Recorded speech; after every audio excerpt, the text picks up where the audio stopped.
your beloved Boss Mike Cervera. Napakita ng may ito ang isang bata na nagtatantrums habang ang tunog naman ng kanyang pahayag ay katulad ng isang bayarang social media trolls. Yan na Bilang nga. may tuturing daw na national security issue ito, ay ginit ng senadora na mahalagang magkaroon ng mas malalimang pang-investigasyon tungkol sa impluwensya nito sa domestic affairs. Sa nakaraang pagdinig ng Senado, maaalalang lumabas nga na may isang Makati-based PR firm ang umaming bayad daw sila ng Chinese Embassy para isagawa ang public relations work. Kita nyo, totoo naman yan, di ba? Kaya nga yung mga vlogger nila, pinag-seminar pa nila sa China, di ba? Sige nga, tayo pag pumupunta ng China, mga kababayan, namamasyal tayo. Yung mga DDS vlogger, pag pumunta ng China, trabaho. Seminar kung paano manira. Di ba? Di ba? Sa tingin nyo, hindi yan mga kumikita?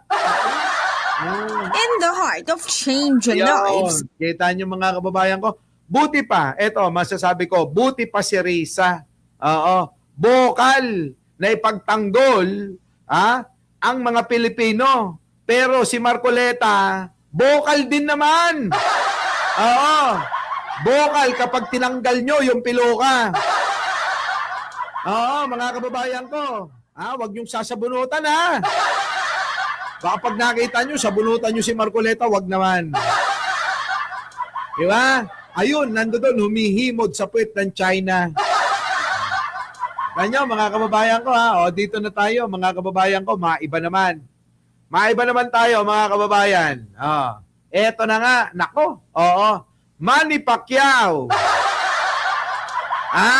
Manny Pacquiao napikon kay FLM. Pasok! Bigay ng matinding babala si People's Champ Manny Pacquiao sa internet personality na si Francis Leo Marcos marapos itong magpahayag ng hindi ka nais-nais kay Mami Dionisha. Nako, patay ka na. Kulaong! Alam nyo ba mga kababayan na ang nagpangalan ng kulaong kay Norman Mangusin aka FLM ay si Mike Cervera? Kaya nabansagang kulaong yan. Dahil yan kay Mike Cervera. Kung kilala nyo lang yun, Eto na. Ano yun? Ibang detalye alamin sa pag-abante ni Jake Miculob. Nagbigay ng matinding babala si boxing icon Manny Pacquiao laban sa internet personality na si Francis Leo Marcos na kilala rin bilang Norman Mangusin matapos umano itong magbitaw ng mapanirang pahayag laban sa ina ng dating kampyon. Umali ng batikos online na naturang personalidad matapos ikumpara ang itsura ni Dionisha Pacquiao sa isang mapanlait na termino, bagay na ikinagalit na maraming netizen na nagsabing lumampas na ito sa simpleng opinyon at naging personal na pag-atake sa isang nakatatandang babae. Sa inilabas na video message, iginit ni Pacquiao na may hangganan ang anumang pambabatikos, lalo na kung ang kanyang pamilya na ang nadadamay. Ay, sige nga, sabi ni Norman Mangusin hindi ka raw uubra sa kanya sa suntukan Ibinahiwatig din niya na handa siyang magsagawa ng legal na hakbang laban sa sinumang lalapastangan sa dignidad ng kanyang ina. Binigyan din ng dating senador na hindi dapat gawing katatawanan o paraan ng pagpapapansin ang kanyang ina at responsibilidad niyang ipagtanggol ang kanyang pamilya laban sa ganitong uri ng pananalita. Karamihan sa reaksyon ng publiko ay kumampi kay Pacquiao kung saan maraming Pilipino ang nagpahayag na malalim ang pagpapahalaga sa paggalang sa magulang at nakatatanda sa kulturang Pilipino. Correct. Wala. Alam nyo kasi nga hindi nakatapos ng elementary si Norman Mangusin. Hindi naman siya panglalait. Maglulupa ito, dating magnanakaw ng TV. Hindi nyo pa yata napapanood yung mga vlog ko rito nung unang panahon. Dati pong magnanakaw ng TV si Norman Mangusin. Di ba? Bata pa lang yan, istapador na. Kaya ano pa aasahan nyo dyan? Matagal ng scammer yan. Sabi ko nga sa inyo, takot na takot sa akin yan. Kita nyo, hindi makapalagyan. Hindi makakapalagyan sa akin. Oh, di ba? Eto na. Oh, ano ngayon?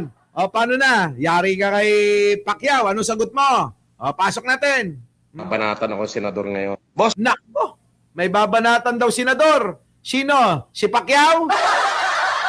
may babanatan ako senador ngayon. Boss, kaya mo bang hamunin si Manny Pacquiao ng suntukan? Oo. Sabihin mo sa kanya, siya maghamon, darating ako. Laks ng pating na yan. Oh. Kita nyo mga kababayan ko? Ano ba naman panghihinayangan sa mukha niyan? Kaya kahit hamunin, maghamon yan, mga kababayan ko, kahit mabugbog ang mukha niyan, wala namang magbabago dyan. Nakakaingit, ano?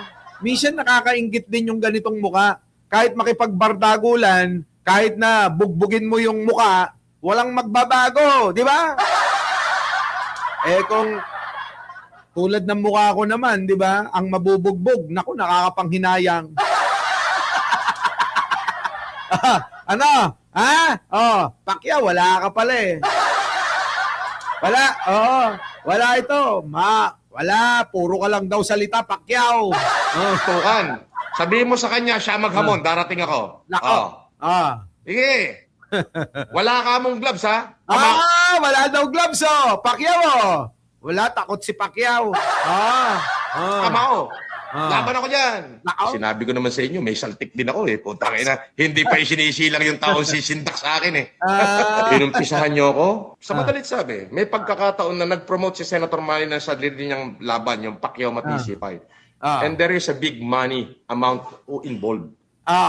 Hindi na ako magsasalita. Doon na lang, big money amount involved. Hindi naman sa'yo yun eh. Oo, inaangkin mo lang, hindi naman sa'yo yun. Ano ka ba? Oo. Kaya lang, sa kayabangan mo lahat, inaangkin mo. And my friend told me, pwede ba pahiram muna ako pare ng ganitong amount? Idadagdag ko lang para ipairam kay Senator. Naks ng pati. Yabang mga kababayan ko, pero tignan nyo mag-vlog. Yung pera ho na yung kilala ko ho kung kanino. Kaya takot na takot sa akin to. Kung sino man ang may-ari ng inutangan ni Pacquiao, kilalang kilala namin yun. At eto, mga kababayan ko, nabudol niya rin yung tao na yun. Eto, binudol niya rin yung tao na yun. Diba? Yan yun. Sige, ito na, tuloy. Ito na. Tignan nyo mga kababayan, yung likuran. Pader na hindi na pinturahan. Tapos, sasabihin niya, nagpapautang ng bilyon. Mga kababayan ko, tignan nyo naman ang itsura niyan. Hindi naman siya pagtitingin sa itsura, pero mahalaga rin minsan. Mahalaga rin minsan. Yung itsura na tignan, lalo na kapag eto, ang kaharap nyo kasi yung itsura na yan, mga kababayan, walang gagawing mabuti yan. Eto, nung nagbablog ako nung araw patungkol sa kanya, nung ibinubulgar natin ang totoong pagkatao niya, ano sabi ko sa inyo? Lahat ng madedikit kay Norman Mangusin, magiging,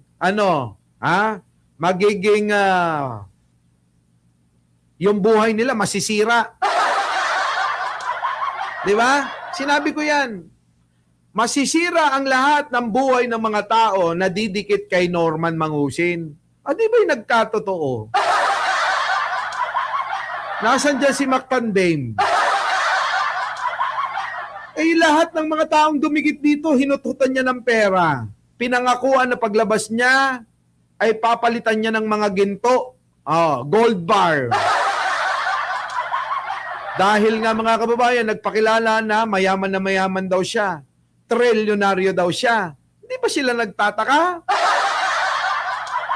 Sinabi ko na nga yung mga ginagamit niya ng mga salita na nasa kanya, yung microchip na makakapagbukas ng vault na nandoon daw yung kayamanan at mga ginto ng mga Marcos. Budol yun!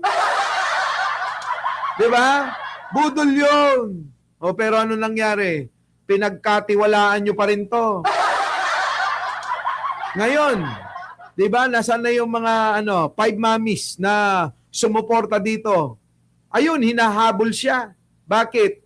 sandamakmak ang utang niya na mga nahot-hot sa mga matatanda na ultimo yung mga pang-pension nila, kinuha niya. Yan po talaga yung mga target ni Norman Mangusin kasi kayang-kaya niyang imanipula ang isip ng mga matatanda na, yung may mga edad na. Ulitin ko, lahat ng mga madidikit kay Norman Mangusin noong ko pa sinasabi ito, magiging miserable. Ano ba yung nagkatotoo? Nagkatotoo lahat yung sinasabi ko noon. Ikaw, Jojo Chavez, kung napapanood mo yung mga vlog ko noon.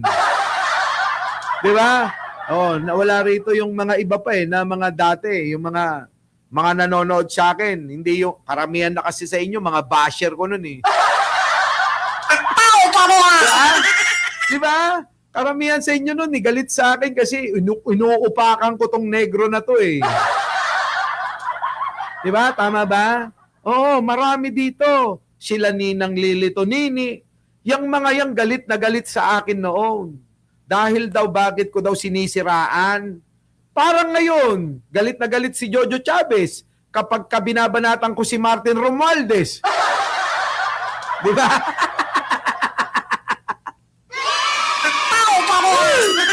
Papasok na, may sisegue ko na. Di ba? Walang pagkakaiba eh. Di ba, Jing Martin, ano? Ayan, So ngayon, inuupakan natin si Martin kasi naniniwala tayo na talagang etong si Martin promotor ng pagnanakaw dyan sa Kongreso. Ayaw nyo akong paniwalaan. Ngayon, di ba ganun na ganun dito? Di ba? Ganon na ganon, Olive Macapagal. Ganon na ganon. Dito kay Norman Mangusin noon. Di ba? Ganyan na ganyan. Putik na yan. Galit na galit yung mga tao kapag ka eto content ko. Sabi Eka, ano na naitulong mo? Ano nang nagawa mo? Papansin ka lang, pasikat ka lang. Hindi nila alam mga kababayan ko, idol ako ng mga idol nila. Di ba? Kita nyo naman, di ba? Idol ako ng mga idol nila. Yan yon mga kababayan ko. Kaya alam nyo, doon talaga ako eh. Matigas ako sa paninindigan kong paniniwala ko. Di ba, Leonora Brown? Di ba? Nebrek, ano? Naniniwala ka rito kay Norman? Eto na.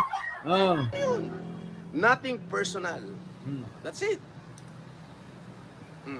Sinabihan mong duling ang nanay ko, di sinabihan kitang baluga ang nanay mo. Ganun lang kasi yun. Nothing personal. Siyempre, kung meron siyang dapat sisihin, yan yung mga troll. Nag-comment dito, nakalagay na pangalan, ginamit, Manny Pacquiao. Walang ganon, gawa-gawa mo na lang yan, palusot ka na, kinakabahan ka na lang eh. Alam nyo, kilala ko po ito pag kinakabahan. Yang ganyang itsura niya mga kababayan ko, kabadong-kabado na yan. Naniniwala ho ba kayo na hindi naliligo ito? Hindi naliligo si Norman Mangusin, wisik-wisik lang. Kasi nga, mga kababayan ko, ewan ko kung saan niya nakuha yung agimat niya. Yung agimat niya, pambubudol eh. Oo. May agimat na pambubudol. Pero ang isang kondisyon, hindi ka makakapambudol kung maliligo ka. Kaya hindi naliligo yan. Hindi naliligo. Di ba? Di ba may nagtanong minsan diyan? Idol, ako nga pala yung kasama mong panadero, ako yung pumilipit ng betlog mo. Di ba kwento ko 'yon? Di ba? Kwento ko 'yon sa inyo. Sabi ko sa inyo lahat ng mga sinasabi ko rito, nagkakatotoo. Sabi ko nga sa inyo, mas paniwalaan nyo ako kaysa dun sa babaeng manghuhula daw eh. Puro naman mali-mali ang hula, mga kababayan ko eh. Di ba? Oo. Ayoko lang talaga nahulaan yung mga buhay ng mga tao na may mamamatay na ganito, may mamamatay na ganyan. Ayoko ho yan kasi Panginoon Diyos lang ang dapat magsabi niyan.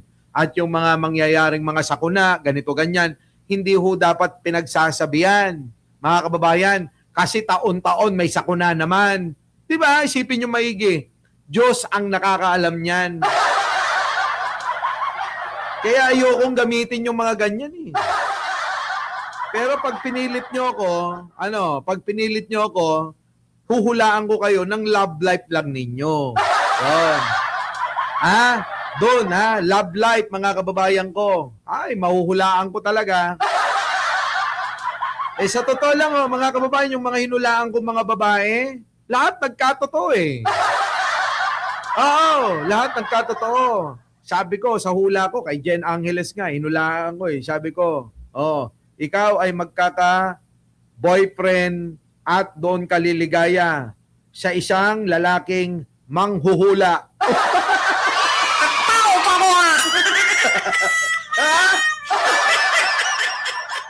Kita nyo, nagkatotoo. Napunta nga sa manghuhula. Di ba? Nako, si Kulaong, ito ho, malapit na hong makulong. Hindi ho matatapos. Ito, maniwala kayo. Hindi matatapos ang 2026. Si Norman Mangusin, makukulong na to. Babalik sa hawla. Babalik ito sa hawla. Hindi kailangan kailangan magkakonekta yung mga energy natin para mabasa ko kung ano mangyayari sa love life ninyo, Hindi pwedeng dito lang, dito lang, hindi pwedeng gano'n. Ito na. Di ba may check pa nga eh. Ang sabi, paano papatulan ni Pacifico Marcos ang nanay mo? Duling ang nanay mo. Oo nga, duling naman talaga si Aling Remy. Di ba? Ayan, mana nga yung mata mo sa kanya, duling ka rin eh. Parehas ho silang duling, mga kababayan ko. Di ba? Si Norman Mangusin, duling, tingnan nyo. Sige, tuloy. bilang anak, ano yung gaganti ko? Kung duling ang nanay ko, ano naman ang nanay mo? Baluga. Di ba? Yun. Kita mo? Parehas lang kayong baluga. Di ba? Yung pangyayari, dapat malaman nyo ang puno at dulo. Palusot mo na lang, kinakabahan ka na, walang ganon. Hindi naman si Manny Pacquiao at walang Manny Pacquiao na pangalan na nag-comment na ganon. Di ba? Di ba kung bakit yun nasabi? Tingnan nyo. Di ba? Sabi mo ikay trilyonaryo, mayaman ka. Ito magaling talaga gumawa. Siguro napanood nyo, no? Si Jojo Chavez. Napanood yung mga vlog ko noon. Mga kababayan ko, yung mga vlog ko noon, ganitong ganito. Kung inyong ikukumpara, yung mga kwento ng panaginip, yung round 1 hanggang round 12, mga kababayan, ganitong ganito yon kay Norman Mangusin. Our beloved Boss Mike, Boss Mike, Cervera.